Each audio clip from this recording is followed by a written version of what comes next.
Será que a seleção brasileira ainda tem jeito ou o sonho do Hexa morreu de vez? Já fazem 23 anos da última conquista de Copa do Mundo e desde então já acumulamos diversas frustrações e chegamos em uma crise sem precedentes após a eliminação para a Croácia na Copa de 2022. Técnico interino, falta de padrão de jogo, Neymar sempre machucado e jogadores que brilham na Europa, mas somem com a camisa amarela, fazendo com que muitos achem que sem Neymar a seleção é só um monte de perna de pau. Agora com Ancelotti finalmente no comando, surge a grande dúvida: será que dá para montar um time forte sem depender só do Neymar? Ou realmente precisamos dele? No vídeo de hoje, o Universo da Bola vai te mostrar tudo que tá faltando para a seleção voltar a ser temida e chegar com força na Copa de 2026. Desde a eliminação na Copa do Mundo de 2022, que culminou com a saída do técnico Tite, a seleção brasileira tem vivido um período turbulento. A gestão da CBF, sob a presidência de Edinaldo Rodrigues, foi marcada por uma insistência na contratação de Carlo Ancelotti, que por sua vez não se desvinculava do Real Madrid. Essa indefinição resultou na chegada de Fernando Diniz como técnico interino, acumulando as funções na seleção e no Fluminense. Uma situação que gerou muitas discussões e pouca evolução em campo. Posteriormente, Dorival Júnior assumiu o comando, mas o cenário de instabilidade persistiu. Este período também é fortemente impactado pela ausência de Neymar. O camisa 10 sofreu uma série de lesões que o afastaram dos gramados por longos períodos, deixando a seleção sem seu principal protagonista. Com isso, a responsabilidade recaiu sobre jogadores como Vinícius Júnior, Rafinha e Rodrigo, que apesar de brilharem em seus respectivos clubes europeus, o trio não consegue replicar o mesmo desempenho com a camisa amarela. A seleção apresentava um futebol de baixo nível, sem padrão de jogo, sendo superado por seleções teoricamente inferiores e exibindo uma preocupante falta de identidade em campo.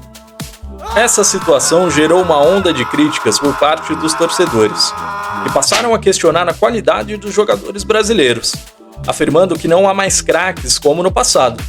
A saudade de épocas gloriosas, com nomes como Ronaldinho Gaúcho, Ronaldo Fenômeno, Romário e Rivaldo, se tornou ainda mais evidente. Muitos argumentam que o único craque restante é Neymar, mas que ele estaria velho, se machucando muito e com pouco interesse no futebol. Uma visão que, embora polêmica, reflete a frustração de uma torcida acostumada a ver o Brasil no topo.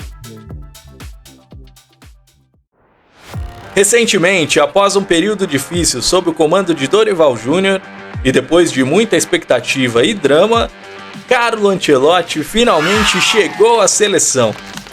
A notícia trouxe uma esperança para os torcedores. A grande questão que se impõe agora é: o que é preciso para a seleção brasileira ficar forte e competitiva para a Copa do Mundo de 2026? Deve-se formar um time em torno de Neymar, que é o grande craque?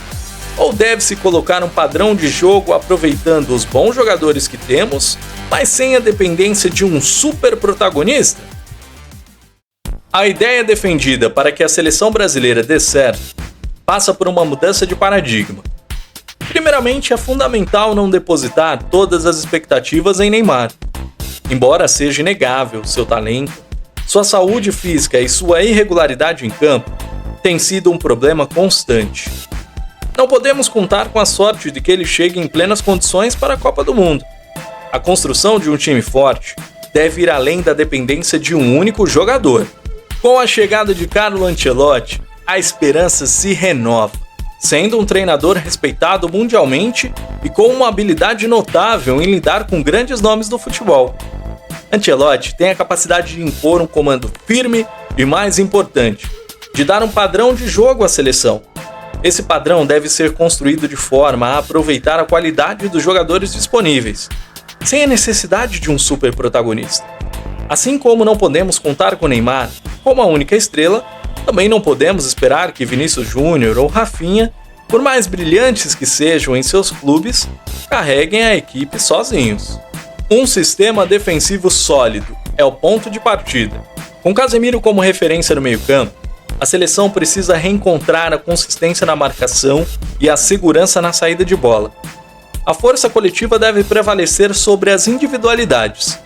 Ancelotti terá o desafio de moldar um time que jogue de forma coesa, com cada peça desempenhando seu papel tático de maneira eficiente.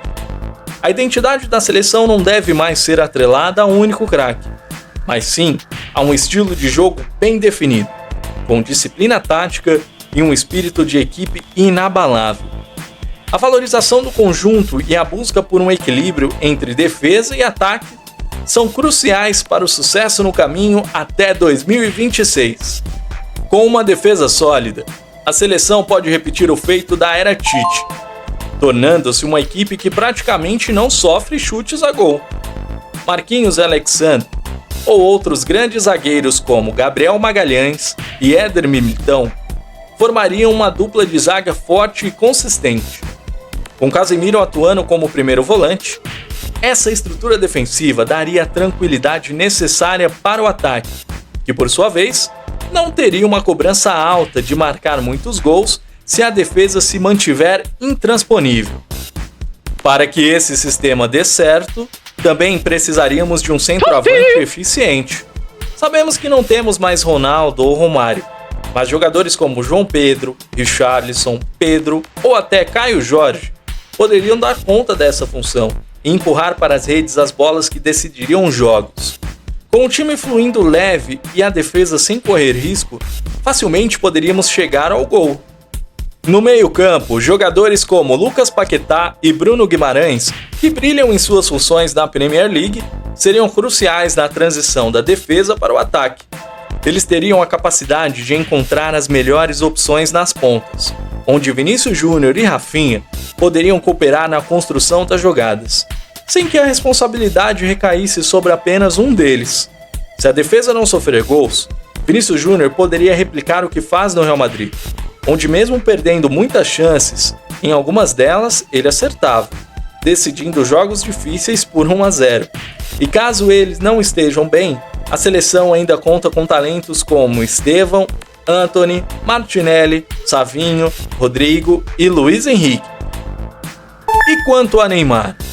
Nesse cenário, Neymar poderia começar no banco de reservas, atuando como um reserva de luxo, entrando quando necessário, para dar um toque especial a um time que já estaria jogando bem. Em um cenário otimista, onde ele se mantenha saudável, ele poderia até mesmo reconquistar a posição de titular e se tornar o principal articulador desse time estruturado, o que seria perfeito. No entanto, como não podemos contar com essa hipótese, é fundamental ter uma equipe forte mesmo sem a sua presença. Afinal, talento ainda temos de sobra.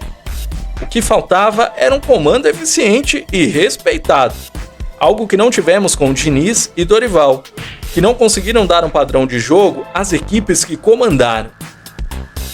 É importante lembrar que os jogadores que temos hoje, embora talentosos, não são os mesmos craques experientes e decisivos de outras épocas. São talentos que desenvolveram no futebol europeu, jogando em esquemas táticos rigorosos e atuando como operários em seus clubes. Por isso, enquanto são criticados na seleção, são ídolos em seus times. Carlo Ancelotti é o técnico ideal para montar uma seleção forte, compostas por operários e não por protagonistas. Apesar de não apresentar nenhuma tática revolucionária de futebol moderno, Ancelotti, já muito experiente e vencedor, segue tendo ideais de jogo que funcionam até hoje, tendo total conhecimento de que o futebol de hoje se baseia em intensidade, condicionamento físico e sistemas táticos bem definidos, além de, melhor do que ninguém, saber como tratar os jogadores. Ele já saberá como montar um time que atenda a essas necessidades e fazer frente com qualquer equipe do mundo, pois força temos para isso. E assim poderíamos ter um time com boas chances de ser campeão. Não precisamos de super craques como antes. Com os jogadores e o treinador que temos hoje à disposição, conseguiremos facilmente ter um time com defesa impenetrável, jogadores com excelente condicionamento físico, consciência tática e que sejam ótimos operários. Atacantes que possam contribuir defensivamente e jogar de forma intensa. E o principal, não sendo refém de superestrelas. E você? O que acha que falta para a seleção finalmente decolar? Deixa aqui nos comentários. Se gostou do vídeo, dá aquela fortalecida no canal deixando o seu like, se inscrevendo no canal e ativando o sininho. E que tenhamos um ótimo caminho até a Copa de 2026. Até a próxima!